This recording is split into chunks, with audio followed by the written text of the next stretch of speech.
Hey, what's going on, guys? Bloodlines here again, playing some more Battlefield 4 on Xbox 360. Rush Defenders. Hey, happy Veterans Day to everyone out there who's veteran. And all those who are enjoying the day off, enjoy. And any Marines out there, happy 238th birthday. Alright, well, here I'm rolling with a couple of buddies, a co-worker and some other random friends on Xbox Live. So this is mainly going to be a tank defense gameplay perspective. And right now I'm rolling with the HE shells again, the heavy shells, and the heavy machine gun also. That's why I'm bleeding so hard on that guy, because those shells are so damn slow, as you can see by the actual hits. Yeah. I'm gonna get a couple of kills right up early off, so I'm happy about that. I also have active protection on, and what that is instead of like the IR flares that everyone's used to in Battlefield 3, it's a weapon system that once it's operational, it will flash green. So you'll see a green light flash on the top of the tank, and if you're inside, you'll see it on the borders of the viewpoint. Excuse me, sorry, I've been drinking. It's Veterans Day, anyways, right? So you'll see it flashing green. I'm not sure how long it lasts. I'm not sure if it lasts as long as you get hit by a rocket, but what it's supposed to do is a rocket is shot at you, tank shell, whatever. It'll explode it beforehand, so it doesn't hit you, but it only lasts for one hit. So I have that on me, and I also have it's called reactive armor. So I have that shell in the back that you'll see once I get in the tank. It's like a RPG shell that get those gates there. So once the RPG hits, it'll fragment and it won't do as much damage. So that's what that's there for, in case you're wondering. It's a real thing. So yeah, here I'm just rolling in the tank with Superman, and Superman is a subscriber as well. He actually found me on YouTube before he actually started playing with me, and yeah, added him and I've played quite a few games with him, and hopefully we'll be playing more together. So again, if you guys like my video on YouTube, send me a message and we can play some Battlefield, and we'll get some gameplay footage of you playing with me, and we'll get some audio going too. I didn't do any audio here because I have been messing around with my HDP VR. My computer's not been acting. It's been acting up. Hey, get off my shoe! Stop! Sorry, I got a new dog. So yeah, that's it's gonna happen. So I have a lot of stuff already archived that I'm gonna start uploading soon. But just bear with me. I'm just gonna sift through this shit because I had to have a couple of quite a few games that I've recorded that just aren't that great and they're not that exciting to watch. This one is one of the few defending games that that's actually kind of interesting. But most defense games, like the one I did with Operation Locker recently, it's kind of boring. I didn't really realize until after. There's just not too much going on. I'm just kind of sitting there. I'm not camping. I'm defending. One of the game, BTFO. You know. Sorry, MRAP. But yeah, this is some meaty tank action here. Tanking is it's a lot harder in this game. They've actually made everything, I think, a little harder, except for flying. Flying apparently is easier, but I've gone back to the veteran controls. Yeah, look at this guy trying to see for me. Not today. The veteran controls are. It's going to throw everything back to Battlefield 3 controls. So throttle on the tank is right trigger, and reverse is going to be left trigger. Dude, this dog is driving me crazy right now. So it's for me. I'm at home with it, and I'm happy. So I'm not going to change it. I don't like the default controls they had for Battlefield 4. I guess it's there to entice the the Call of Duty players, because they, instead of having the right joystick as crouch, like kind of Halo style, they made it B to crouch, and yeah, I'm not a fan of that. One change they did make, so you can change out with veteran controls. So if you're not happy with those controls in your Battlefield veteran, then yeah, you can change it to veteran controls, and it'll change it to Battlefield 3 controls. Yeah. What else was I gonna say? Fuck, I forgot. Shit. Damn it. Forgot. Oh, yeah, the flying controls. Those are the ones I had to change, because the flying controls it's all joysticks, and I'm just terrible with it. It just doesn't work for me. My brain just doesn't know how to work with those flight controls. I'm just so at home with Battlefield 4 or Battlefield 3. I want to be saying that for the longest time, so just bear with it. the Battlefield 3 flight controls, so I can't fly a helicopter. It's like it's almost like anyone who's ever flown an RC helicopter or plane.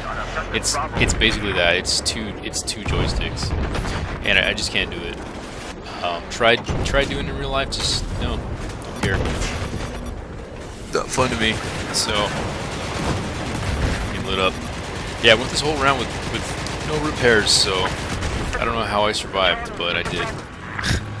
And yes, I guess again, Superman here. He's this is actually his first time playing Battlefield 4. I think this is his first game. He played Battlefield 3 with me a little bit. He was a subscriber, like I said earlier, but he was playing the campaign for a while. We played I think 4 games before he actually jumped in, so he was just listening to us. Yeah, glad he's in here. He actually did pretty damn good as a gunner on the tank. I'm actually terrible at the gunner on the tank.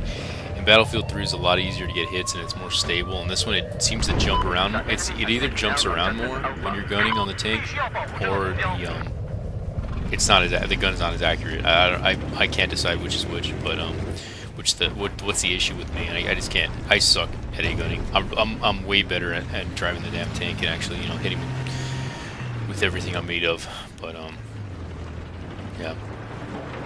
Battlefield, there's the Levolution there going on. The skyscraper. The skyscraper doesn't really play a role in Rush. It's more of a conquest thing, and you can actually destroy it. And once it's been destroyed, the game's actually not. The conquest isn't as fun, from what I hear from a lot of people. But like I said in the earlier videos, I'm not really a big fan of conquest on current gen consoles because there's not enough people and the maps are too big. It just doesn't. And I'm gonna text message. The maps are too big and it just doesn't work. I don't know. It's just too much running, and once you cap a spot, then you're sitting there for about 5 minutes. Nobody's coming, nobody's attacking. You're just sitting there, and all of a sudden you leave. And after a 10-minute hump, you turn around, and the base you just capped is gone. One guy went over there and just single-handedly capped it. So I don't know. It's just too much back and forth. I don't like it. I know 32 on 32 it'll work. I'm a Battlefield 1942 veteran, and yeah. I loved Conquest. That was the only. I think that was like the only mode they had back then. That was the most popular mode back then, and it really worked the best. And it felt like you were in a war, and there was always somebody to kill and somebody to get shot at by. And that's really what I'm waiting for on next gen. So again, I'm just here on current gen. It's still playable, but I'm sure it's a very watered down version.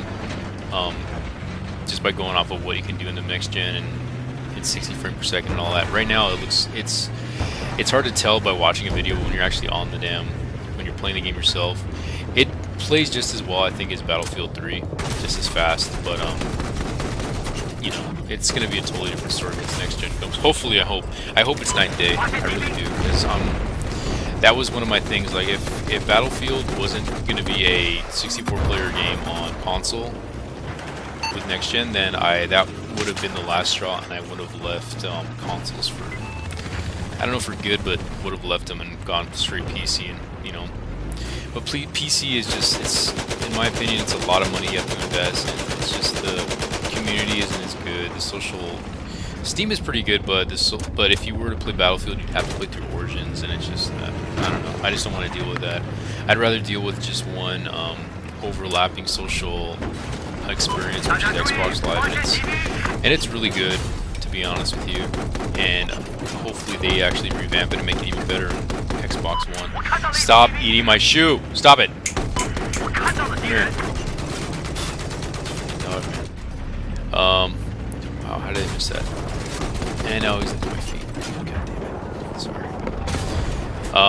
So to be honest, man, Battlefield 4 is really the main reason why I want to get a next-gen console. I mean, I have Dead Rising 3 pre-ordered, and I'm sure I'm going to have a lot of fun with it. But right now, I just want a Battlefield. I want a Battlefield all day. I want a Battlefield like I've never Battlefield before. And, oh, here he goes. This is the funny part. I don't know how I missed that guy, but watch this. Subi and I he was actually freaked out. He was like, how are we doing this? How are we doing this? You'll see. Too bad I didn't get the audio, man. That would have been awesome. So yeah, I thought he went through this little strip mall in the middle, so I decided to chase him down, and I found him. I don't know how we're actually... How is this possible? How is it the ceiling not collapsing on us? And there's Subi Man with a clutch kill. Awesome. That must have been terrifying to be that guy and just, you know, trying to run away from a tank, and the tank's chasing you through a mall. Buddy, calm down, lay down, lay down, lay down. Yeah, and that guy just threw health at me, so I don't know what the hell he was thinking. You know, you're trying to get it stuck in the tracks and, you know, disable the tank, but yeah, it doesn't work that way. Oh, this dog is driving me crazy.